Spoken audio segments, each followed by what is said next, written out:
Good afternoon. Welcome into the Senate Government Committee on Permit Operation. Shown for lesser. Wednesday of February 4th, 2026.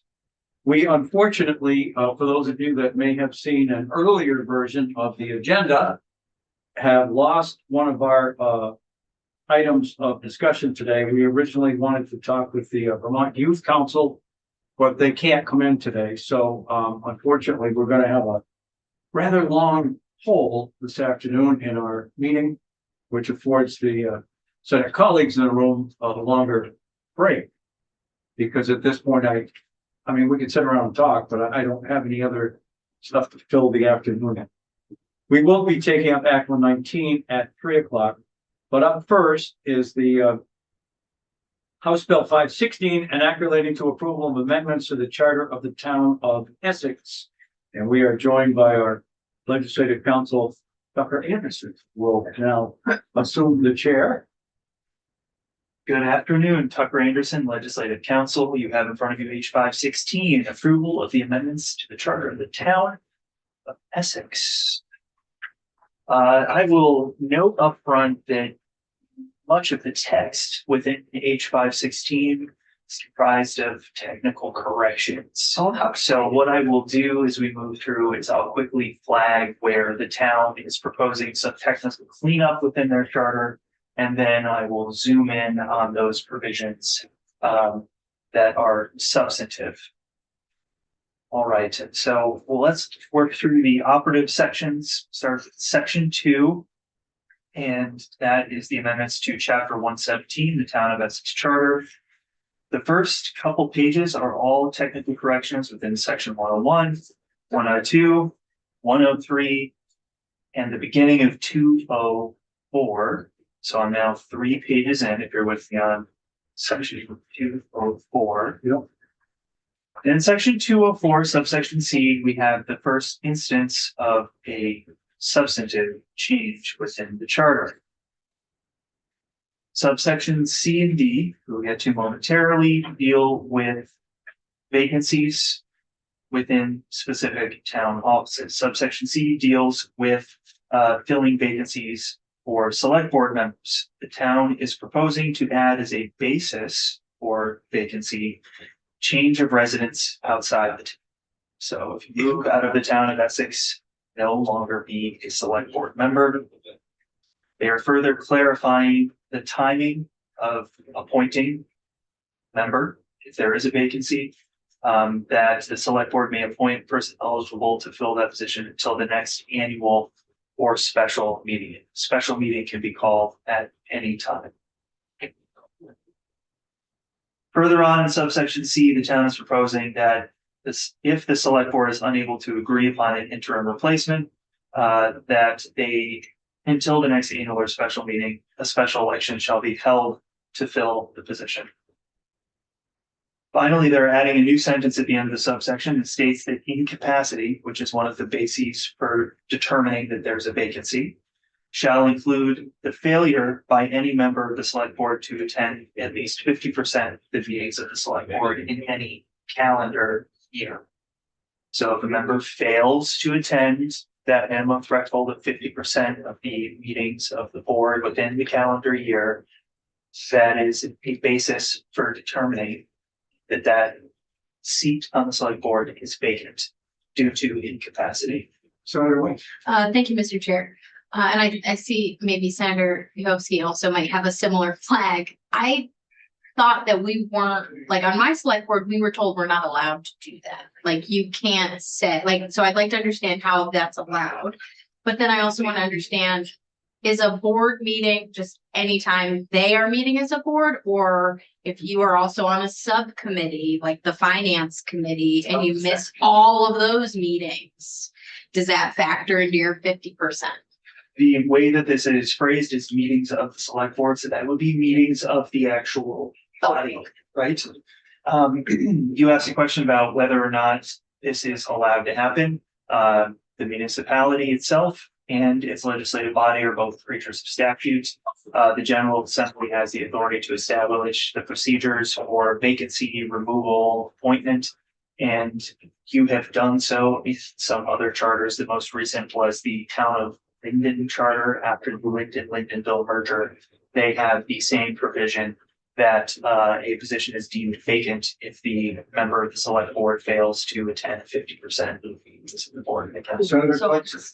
and I recall we had this with a town, I remember John who was in GovOps, we had this issue. Representative Gannon and Yes, Wilmington. with Representative Gannon in southern Vermont. Right, That was a big issue. so that was amending the general statute related to vacancies, and what the General Assembly did at that time was state that if a member fails to take their oath of office and Oh, actually Remember never that? even becomes a member of the select board, So that that, their position is deemed vacant and may be appointed by the other Right. members.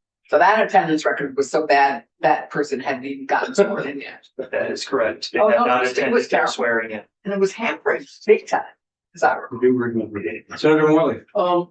Tucker, seems like to me, dealing with other towns and communities, sometimes you're allowed to elect officials from the municipality itself, and sometimes you can elect them from outside of that municipality. Is that, is there kind of a standard, or is everyone all across the board different? And you never know unless you read their chart. So everyone's different. Everyone's. And what I would point out is that you have different bases depending on whether this is an employee of the municipality that we're talking about, whether it's an appointed officer, which could include non-residents, and then if it's an elected officer. And in 2021, the General Assembly updated some provisions in Title 17 to allow municipalities to vote to allow non-residents to be appointed or elected officers, except for select boards. Except for select boards. Yes, Yeah, and so there's, from from what delinquent tax collector, it's you could hire from outside of that municipality, not hire, sorry, appoint Mhm. from outside. yes, or elect. Or depending on elect if it's outside, appointed or- exactly. Okay, all right. But just not select board. That is the one thing. Senator Vidovsky? Thank you. So based on the fact that we have in larger state statute that one does actually need to be a member to reside in the area that one is serving on the select board for, does this aspect of the charter, is it necessary? The part that says if you don't live here, you're not on the select board anymore? It's Good question. it's binding on the town in a way. Again, select board members are not part of the statute that allows towns to shift the residency requirement. This may be more binding than what appears in general law, and I'm hesitant because I don't remember all of the bases for vacancy under the general statute. So I'll make a note for myself to look up what the enumerated bases are in that section, and I'll send it to the committee so that you can compare. Okay, that is really helpful. Thank you. And I appreciate Senator White being able to read my face so well. I did have similar concerns around the sort of 50% of meetings aspect. You said Lindenville is another town that does that. Are there any other municipalities that you're aware of? I'm aware of a few others, and what I can do is send that list to you all as well, so that I don't have to log into my laptop and Can you send the list as well as the specific language? Because I seem to recall a lengthy debate about something similar to this in regards to the sort of why of missing meetings. I remember that as well, and at that time you were Representative Vyhovsky, and that was in reference to S-181, which would have amended the general municipal laws to put this provision in place as a basis for a vacancy. Does current law, Tucker, also, are you treating village elected trustees the same as select board members? There is a separate body of law for village trustees. I don't remember if the vacancy statute touches upon trustees. My recollection is that it refers to legislative bodies broadly. That's what I Which was would wondering. incorporate select boards, village trustees, That's and boards of other. Because you have quite a few villages, so I was just curious. I will confirm and send that all to you. I seem to remember that it's 24 VSA section 901. What? I bet you're right. 901. Some of us are hoping we'll have fewer villages. And merge. Yeah. The General Assembly has Are you- resolved. Yeah, you're, I'm a village. With all kinds of services. Right. Okay. In a town. In subsection D, we have some provisions related to the town moderator. Subsection D starts by stating that the moderator shall perform the duties that are prescribed by general law and preside at town meetings. But that in the moderator's absence, the town clerk shall call the meeting to order, and the first order of business shall be the election of a moderator pro tem. Relevant. It's Latin, to preside for the duration of the meeting. The moderator shall conduct every meeting according to this charter or the laws of the state. The moderator shall preserve order in the conduct of business and in all things shall preserve the principles of fairness and openness of town government. And here we go into vacancy. In the event of the death, resignation, or change of residence to a location outside the town, the select board may appoint a person eligible to fill the moderator position until the next annual or special town meeting. So you have some backup here so that you don't have to, as the first order of business, elect a moderator pro tem. If the select board is unable to agree upon an interim replacement, a special election shall be held forthwith to fill the position. The one thing that I flagged in the House about this is that there is some discrepancy between subsection C and D, and that there's no incapacity requirement or basis here. Yep. Unlike for the select board. Senator Vigolsky. Thank you. So under state or maybe municipal law, the moderator does need to be a resident of the town, is my first question. No, because of that general law provision that I referred to earlier, where the town could vote to change residency requirements for that officer. But it does seem like based on the language of this charter, they're saying that if the moderator does move out of the town, they may no longer be the moderator. So under the Essex town charter, that is a requirement. That is correct. And it would remain in place no matter what the changes in general law are in the future, except that if you recall, 17 VSA 2645A was added in S181 to allow municipalities to suspend their charter-specific provisions in order to take advantage of general law for a period of 3 years, in which they notify the General Assembly that they don't want their charter provision anymore, that it should be repealed or repealed. Excuse me. I was too excited. So that was not, so this was not my second question, but it comes up as you say that. So within that 3 years where that charter provision was suspended, is the expectation that if they want it to be permanent, they would change the charter? Or can they then say, after 3 years, we're just going to do it again for another 3 years without ever taking it to the public? This is the exact discussion that came up in the context of S181. So they don't have to amend their charter. The municipal corporation could do what 2645A requires, which is contact House and Senate government operations with a statement of their intent about whether they want to keep the charter specific provision at all, in which case the General Assembly, based on their feedback, could go in and repeal the charter provision without having a subsequent local vote. The municipality could vote to amend their charter, or final option, 2645A does not have a cap of 3 years. It just limits the duration of a vote to suspend to a 3-year period. There could be a subsequent vote to have another 3-year suspension, right? But the House also asked about this, and what I said is the legislative body, the municipality, or the voters have to remember that every 3 years they have to vote to suspend. Otherwise, if they forget, the charter provision comes back into play.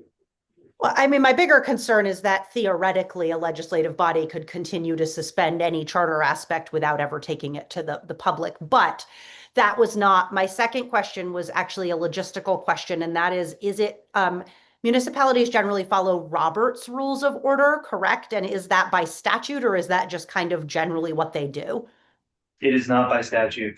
It is generally what they do. They adopt rules of order governing their town meetings, and that's what the moderator applies.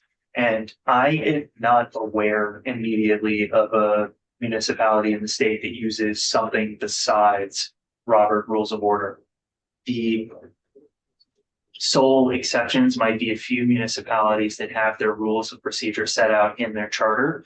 And one of the ones that I might want to take a look at is the town of Springfield, because for some reason I recall that they do have some specific procedures built into their charter.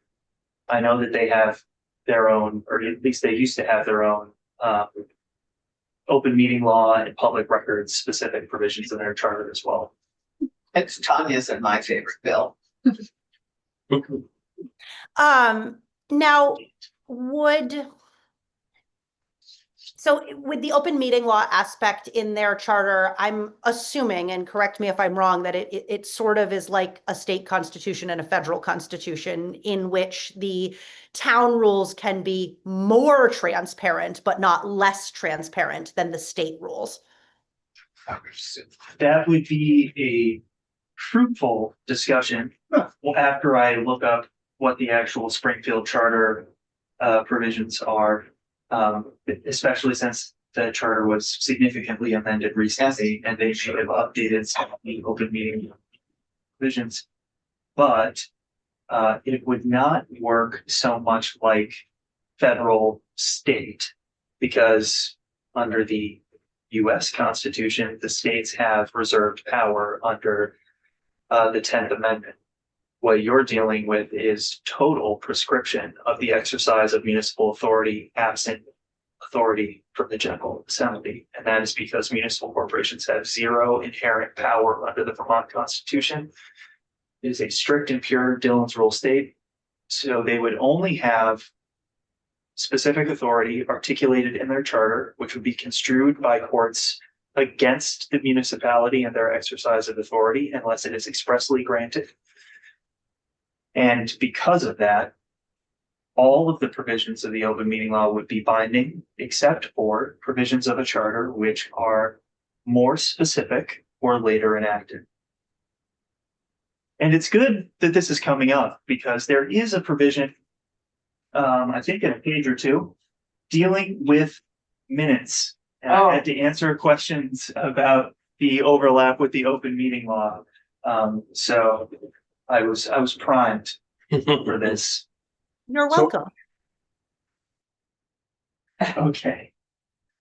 So moving through section 205, technical corrections, changing board to select board. In section 206, there is in subsection B, substantive amendment to the charter. And here the minutes of each meeting of the select board shall be approved by the board as soon as is reasonably possible. This is a shift away from the current requirement in their charter that it be approved at the next meeting. One of the things that I raised in the House, and it was not an issue because there was no mismatch of intent and language, is that the open meeting law would still apply here, and that minutes have to be posted within 5 business days of the meeting. This is just about the select board's approval. Excuse me. I guess I'm confused then. If you post minutes that are not yet approved, what good are they? They are draft minutes, and that is what most practitioners in this space do. Okay. They post the minutes as draft minutes, and then when they're approved, the official minutes are posted. Okay. Section 207 contains technical corrections. In section 208, within subsection A, the town is proposing to allow the select board to appoint the members of the cemetery commission in subdivision A6. Subsection B of that section is more technical corrections. There are also technical corrections in section 209, section 210, section 305, and section 401. Brings us to the next set of substantive amendments, which is in section 402, which relates to the officials that are appointed by the town manager. The town is proposing that the town manager will no longer appoint the grand juror or fire wardens, fence viewers, inspectors of lumber and shingles, or cemeteries. Recall that that is now a select board. They are adding the fire chief as an appointed officer. And they are adding language that clarifies that the town manager has authority to appoint any other officer, that is existing authority in the town charter, if the select board has not filled the office within 45 days after the day the position becomes vacant.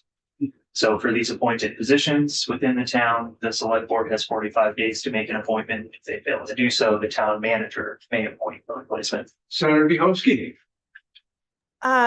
You said the fire chief is now going to be appointed by the select board or the town manager? Yes. Town manager. With the approval of a select. Yes, with the approval of the select board? Yes, with the approval of the select board. Okay, that's interesting. If the select board has to approve it, why wouldn't the select board just appoint it? Right. Well, that's not what they decided. Senator Claxton. We can clarify that. What happened to the fire department selecting its own fire chief? Yeah, that's. I think that's just really outrageous I mean, maybe this is standard and I just haven't appreciated it, but I thought that the fire department voted on their own chief.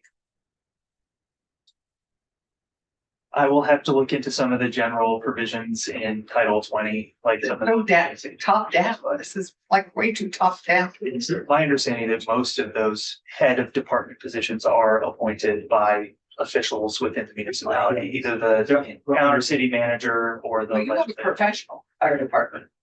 Well, I guess we could to as far as, but we still have a volunteer. Yeah, that would, anyway, how interesting. Senator Monahan. So it is kind of interesting. So like in the village of Orleans, the fire department gets together, makes a recommendation Ah. at basically village meeting, and then they're elected Oh, even better by the general by the population. general population. Oh, how interesting. So that's just the way we do it. But it's different. They're actually elected officials. So we have the chief and the first and second engineers. Got pluses and minuses. So this is interesting to me that. Yeah, how, there must be a whole hybrid, and I had not appreciated that. I had not appreciated that. Well, there we are. Municipal public safety. Section 501 contains technical corrections. We'll move into subchapter 6, specifically section 602, where there are some substantive amendments. The town in the new subsection A is proposing that the town select board shall employ by contract a public accountant to examine the financial statements of funds of the town. They are then requiring that the annual auditor's report shall be made available to the voters of the town not later than 30 days prior to the annual meeting. Notification of the availability of that report shall be distributed by mail to all Essex households if it's 30 days prior to the meeting. So that's just notification that the report is available. There was some discussion about the costs of mailing town reports. Everybody does differently now. Typically, it's on their website or. Yeah, on the website, at the pharmacy, it's at the, well, we don't, it's in stores, you can have. In subsection B, the annual town report shall be made available to the residents at least 10 days prior to the town meeting. All right. In section 604, specific requirements for the time of holding the annual meeting of the town are replaced with a reference to 17 VSA section 2680. That is the section related to elections by Australian ballot. Subsection B of that section 604, the election of officers and the voting on all questions to be decided, including the budget, shall be conducted according to that same statute governing Australian ballot. Section 702, 802, 901, 1001, 1002, all contain technical corrections. There are no substantive proposals with those sections. In section 1003, the town is proposing to add, related to the appraisal of property by the Department of Assessment, the following sentence at the end of that section. The department shall review or cause to be reviewed the appraisals of all property in the town that is subject to taxation in accordance with the standards for appraising established by state law. All right. Section 1005 relates to powers and duties of that Department of Assessment.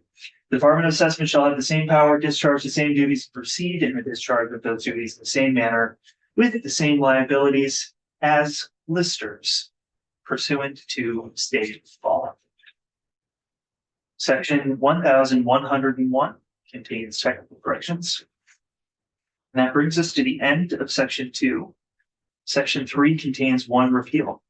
They are repealing section 603 of the charter, which contained town meeting warning and budget procedures, which will now fall to general law governing that subject. That is all within the four corners of H 516. If you have the as passed by House version, you'll note that there was one change made by the House Government Operations Committee.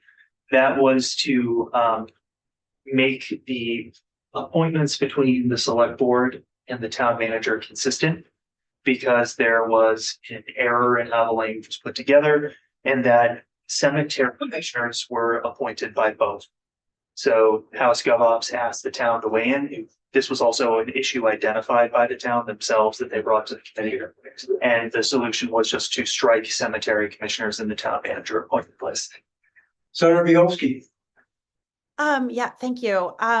There's a bunch of places in this charter change that explicitly reference that they'll just follow state law. My understanding is that is completely unnecessary, because if it is not in the charter, it automatically reverts to just following state law. Yes, although some of what you're looking at is they propose to clean up references to just statute and replace it with reference to the Vermont statutes annotated. So would it become a problem though if we were to change something and renumber things and then it is referencing the wrongs? Yeah. I see what you're getting at here. Some of the references to like the Title 17 statutes that are specifically cross-referenced. Yes, it would require cleanup if 17 VSA section 2680 is changed or moved or redesignated. It's something that Legislative Council tries to keep track of when there are major changes to kind of election law being an example where there's cross references all through statute. We'll do a comprehensive search of our Lexis database and try to include all of that, or at minimum, include in a bill that is moving that has big changes to general law, a provision directing Legislative Council to correct those references during statutory revision. You are correct that there is no need to reference general law authority in a charter. As a matter of fact, in order to stop the practice of referencing general law in charters, the General Assembly added a section to Title 17 stating expressly that chartered municipalities have all of the same authority as other municipalities under general law. And that was an attempt to stymie some of the proposals from municipalities to codify charters, just saying we're going to have the same authority as everyone else under general law. Yeah, I thought I remembered that, and I wonder if it's cleaner and easier and produces less work for Legislative Council if we look at the places within this charter where they don't need to reference that they have the authority of general law and just remove those, so that down the road, if things change, you don't have to go through and look for those spaces because they already have the authority of the general law. Certainly could be. One of the challenges that would pose is making sure that in doing that, the specific authorizations that the town is given doesn't restrict access to the general law. So that might require more of a comprehensive cleanup. just something I want to flag as, thinking forward, want to make sure that we're not creating unnecessary work for legislative council. I appreciate that. So this is of particular interest to me, to some degree. Rutland City currently is going through. The mayor has announced that he will step down as of February 27th. He has. Yes. Super. So he will not fill his full term. And I'm not trying to compare the charter of Rutland City because I haven't read it, I have no idea. But what it amounts to is there's 4 days in between his last day in office, effectively, and town meeting. By charter, from what I'm able to understand, that will now fall to the president of the Board of Aldermen to take over the responsibilities of the mayoral office. And there's some discussion from different people that have weighed in legally, whether it means there should be a write-in vote, because the deadline for putting your name in has passed. And so the charter, I think, says at the next annual or special election. And there were a group of people that felt strongly that there should be a special election, which would allow candidates to sort of come out of the woodwork. But it seems to fly in the face of the charter. So the last legal opinion I saw was that, in fact, it'll have to be a write-in ballot on town meeting day, which I think is March 3rd this year. And so the only way for people to sort of announce that they are interested is social media. Pretty much. I mean, I guess they could put a radio ad or a TV ad together too, but most of it is Facebook kind of, hey, guess what? I'm going to run. And so it's sort of become a little messy. And I don't know who's going to win and who isn't, but if he had waited, and I don't mean to cast aspersions because it gets complicated, because I interviewed him for my radio show after the announcement, and the timing of the announcement was something that there were quite a few people in the city weren't happy with. And I asked him, why did you announce this? And he said, because I got a new job and I didn't want to announce it until I was sure I had the job. And it was at that moment, that day, that I announced that I would be stepping down, when I was assured that I had future employment, and even asked whether they could wait a year. And they said, no, it's today. You either accept the new job or you're not going to have it. So he did. And so there's this, it's just interesting that there's a vacancy created from resignation, in this case, Rutland. But it was unclear about the way that the city would go about filling that vacancy. But it looks like they're going to have a write-in campaign on March 3rd, which should be kind of interesting. Anyway, I'm not asking you for a legal opinion. If it tickles your fancy and you wanted to read the Rutland City Charter, that would be great. But I mean, it's already sort of in the works, so I'm not sure anything will change. That is messy that Mike did it that way. It's Yeah, and again, I'm not Where's he taking sides. Where's He's going to work for Cisco, which is not the food people, but the internet technology. So he's going to remain living in Rutland City, but flying to Ohio quite a bit, and then the rest of it is virtual. with remote pay. I don't know. Remote job. David O'Layer's lives. He would be taking over for the 4 days. And if he chose, he could run. His arch rivals meet again, except this time one. Yeah, it's just, and you're right, it is sort of interesting because they ran against each other Twice, and at least twice. yeah. So, I'm sorry, Senator Bieholsky.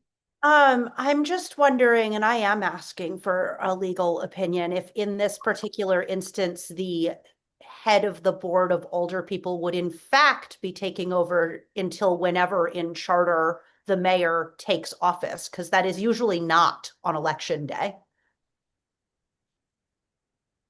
Well, I'm not a lawyer, so I can't provide you with any legal. That's why I was asking Tucker. I know. Yeah, so it would be typically the phrase that's used is until the position is filled. And the position would be filled at the time the election results are certified. Which will probably be that same day.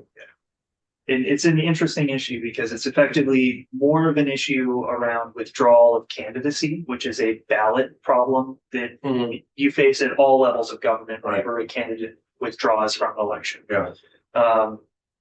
But there are some charter procedures that have been put in place and general law procedures to ensure that anytime there's a resignation in advance of an election, that a special election is held unless you're within a certain number of days of the annual Yeah. meeting.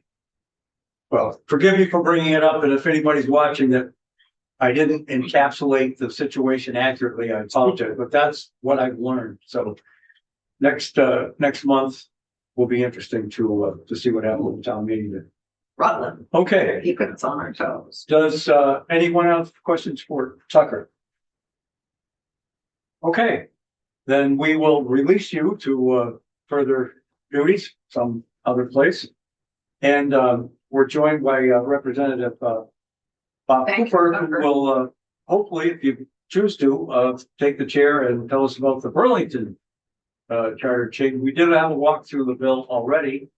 And I think it amounts to basically ward boundaries changing. It was amusing for some of us to read the the East District at the intersection of the center line of Arnold Street, et cetera, et cetera. Yeah, it's pretty colorful. I don't know how long ago those were put together, but and now you basically are allowing the city to change that. Yes. Thank you, Mr. Chair. Sorry, committee, that I was not able. That's okay. We have time today, so let's get around. This is an excellent example of why you don't want certain things in a charter. As population changes in Burlington, representation needs to change, needs to probably change more quickly. Yeah. Can you just for the record? Bob Hooper. Chittenden 18. Probably needs to change more quickly than the time that it takes to do a town meeting change. And then come to us, could turn into a 2-year process that one district is represented better than another. So what this essentially does is say that the districts will stay the way they are now until there is a action by the city council, which does a reapportionment, which a maximum of every 5 years they're allowed to do. Hopefully they won't do it until every 10. And they will then draw the lines appropriately based on changes in population. As the new North End and the bridge between that and the old North End changes with the advent of all the construction at the old orphanage. There will be significant changes in that end of town. Yeah. That'll take place a lot less than a 10-year cycle. So this basically eliminates all 10 pages of the 11-page bill and gives us one completely. And I know the vote was last town meeting. Do you remember or have a record of what the vote was? It was like 83% to 16, but I did not write it down. I don't. Well, It was significant. we can trace that down. Okay, yeah, I understand just from the official Xing out or Zing out of the old way of doing it. Redlining. Yeah. And so this, the census, of course, is every 10 years as defined by census. But in between those, every 5 year, the city council could affect a change in the ward distribution. Yes, Okay. to a maximum once every 5 years. Okay. And I guess, Senator Biehovsky. Thank you, Chair Cullimore, and thank you, Representative Hooper. I appreciate that this sort of sets no more than, but my concern is that it doesn't set the other end. And so, and I don't know if this was discussed, but theoretically, the city council could go 30 years without reapportioning, and then it relies on the citizens complaining that it's not proportional. And so I wonder if there was any conversation, and this may be a better question for the city council if you're unsure about the other end of the spectrum and a requirement that the city council do it at least every 10 years. Senator Minkowski, it sticks in my mind, conversation was had that with the regular federal census, if it would automatically tick something that would cause the city to review, but I would not state that as in concrete, a matter of fact. Your point may very well be valid Okay, thank you. from a safety measure standpoint. Just, Senator Morgan. just out of curiosity's sake, Representative, how do you track the population in Yeah, Burlington? In the situation where there's not a census, Yeah, like if you want to do it 5 years from the last one. I think it would take the same form as the federal census. Okay, The city would be paying for people to okay, do. so it'd be a whole new, okay, I Yeah. didn't know if you were tracking it through some other There's- system of some kind. There's no real way to No, I'm sure that there was say even. that, the new apartment building that went up is theoretically gonna contain as many people based on the Exactly, so I'm bedrooms. just curious, I got it, thank you. So absent a US census, which is every 10 years, the city at its own cost could affect some sort of research. Are there five, how many wards are there, bro? 5? 8, Oh, 8, okay. one of which is UVM sort of generated. So you would have to take into account all 8. Yeah. In order to proportionately distribute the voters, I would think, and I don't know how much that would cost. Well, sure, it's like a balloon. If you put it on Right. one part, it pops out on another. So if you change the boundary for Ward 4, it's going to encroach on 7, and there will be dominoes falling. Okay. And I can't speak actually to what the city council may employ. We don't, in this legislation, restrict, which could be another point to Senator Minkowski's point. But, I would assume that so many lawyers being resident in Burlington that we could find somebody would complain if it wasn't done when and how it should be. Yeah, I mean, the last section of the bill, it says they'll remain in effect until changed by the city council, which is authorized to make changes from time to time, whatever that means, to the boundaries of the election areas in order to provide an equal division of population among them in accordance with data produced by the US Census Bureau, but there's no clear indication of the manner in which they would come to that conclusion, and I don't know, it's puzzling, but anyway. Obviously, 83% of the people in Burlington thought it was a good idea. So, 83% of the people in Burlington who voted on town meeting. point taken. Yeah. And to think something's a good idea doesn't necessarily mean it's good. And my other question, this passed the House, so what was the committee vote in House Gov Ops, or what was the floor vote? Do you remember? And again, if you don't, we'll get it later. We're not gonna pass this today, so. The floor vote was by voice vote, and the committee voted it out in 0-1. I think. Oh, okay. Did anybody in the House have these same questions? Not Oh. Okay. if they had, I would have been prepared. You're on the committee, I right? know you're on the committee. I mean, it just seems to me that there should be a clear manner prescribed to determine where the population has gone.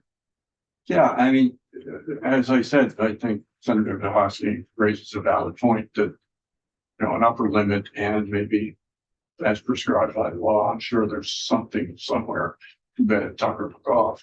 Yeah. But I'm not sure he I drafted did this. ask him yesterday. Did he draft this? I believe He did. did.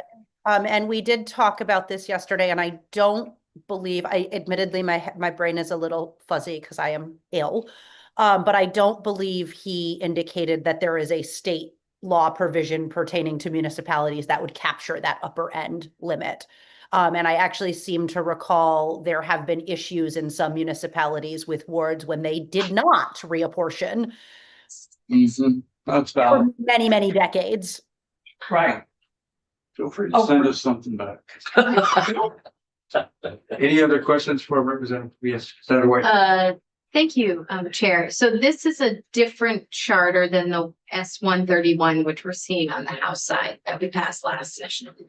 So this is like, if I just want to understand conceptually, this is splitting, we've split the Burlington charter changes into two essentially, Maybe even more than that. or more than that. Yeah, so. Yeah, well, we still have 5 or 6 charter changes, unlike biennial Yeah, legislative proposals, they never go away. yeah.